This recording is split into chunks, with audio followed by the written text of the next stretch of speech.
Hi everyone, this is Mrs. Tevis-Finn recording live from room 114. Welcome to part 2 of Reconstruction, the Plans.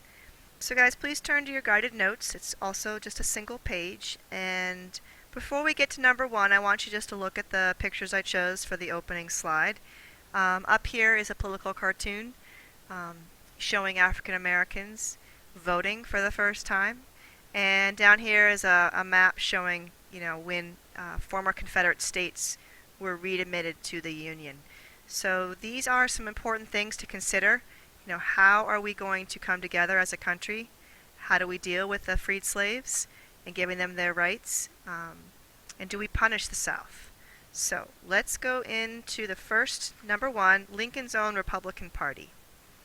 So in his own party, guys, there was a group that did not want to reconcile or make peace with the South. It was led by, you guys can put down Charles Sumner and Thaddeus Stevens, so I spelled them there for you guys. So guys, their main agenda was to revolutionize the South. They were looking to completely install a new order after the war.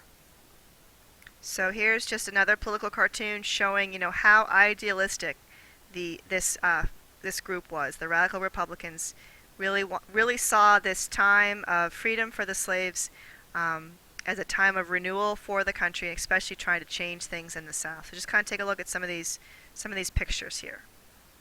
So what were their goals? There are 3 goals, guys can put down there under number 1. 1 was to prevent leaders of the Confederacy from coming back to power. 2, they wanted their own party to become a powerful institution in the South. And 3, they wanted the federal government to help African Americans achieve political equality by guaranteeing the right to vote in the South.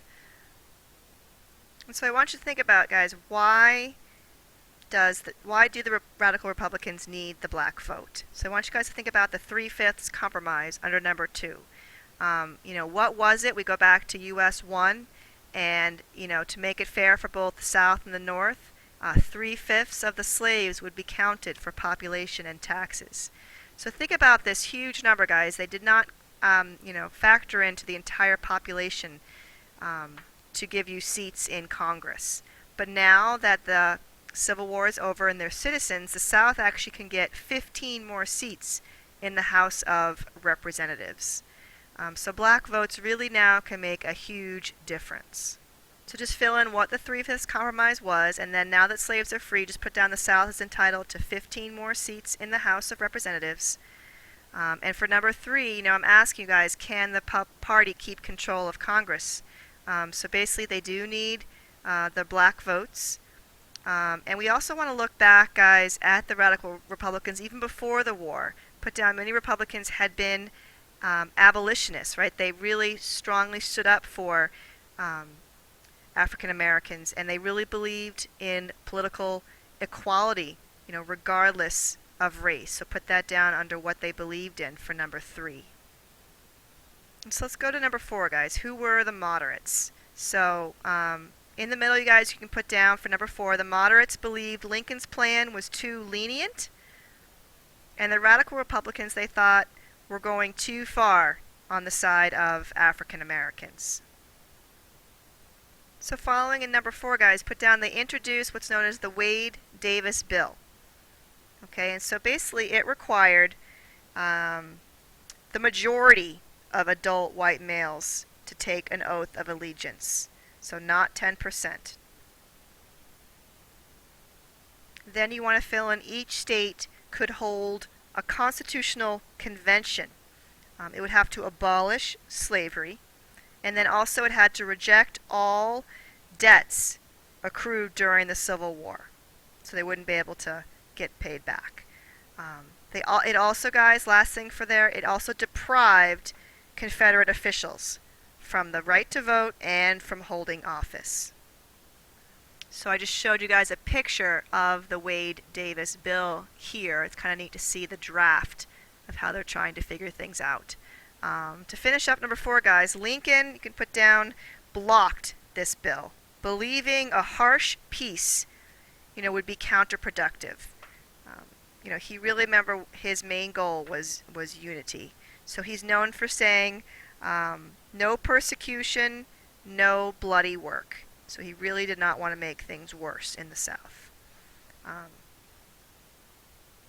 And so during Lincoln's first speech after the Civil War, he hints at blacks getting the right to vote. And only a few days later, he is assassinated. Here's just a sketch of him at Ford's Theater.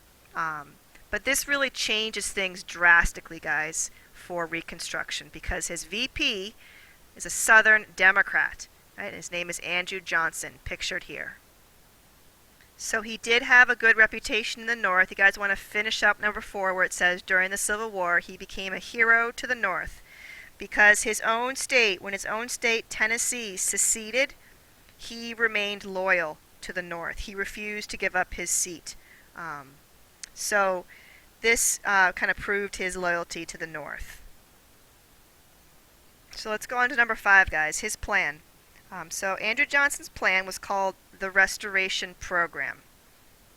And in this program, guys, he offered to pardon all citizens who took the oath of loyalty. They also had to return their property, and he also excluded former officials and officers of the Confederacy. I have pictured here a beautiful plantation to remind you that Johnson also went after the planter elite, or the planter class. He truly believed that they, Finn, had caused the Civil War, right? This issue of slavery.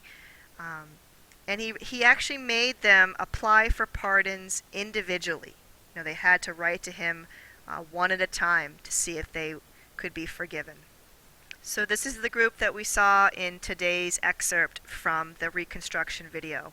Think of Kate Stone's property, 150 slaves, over 1,000 acres. So these are the wealthy. They have, Johnson went after those who had more than $20,000 worth of property.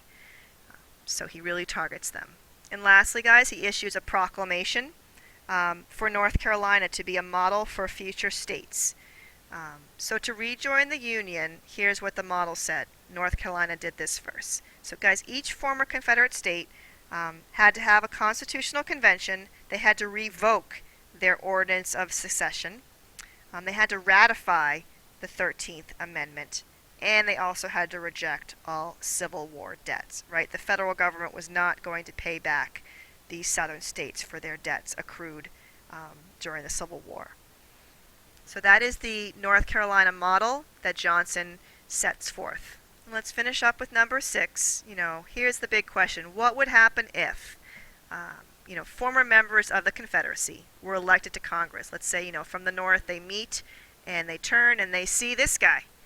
He's a little scary looking, right? He's the former VP of the Confederacy, guys, Alexander Stephens. He gets reelected to Congress.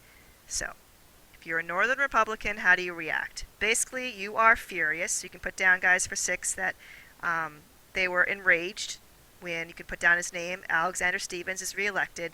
And lastly, guys, they voted to reject the new Southern members of Congress. So basically, we do not have peace and harmony.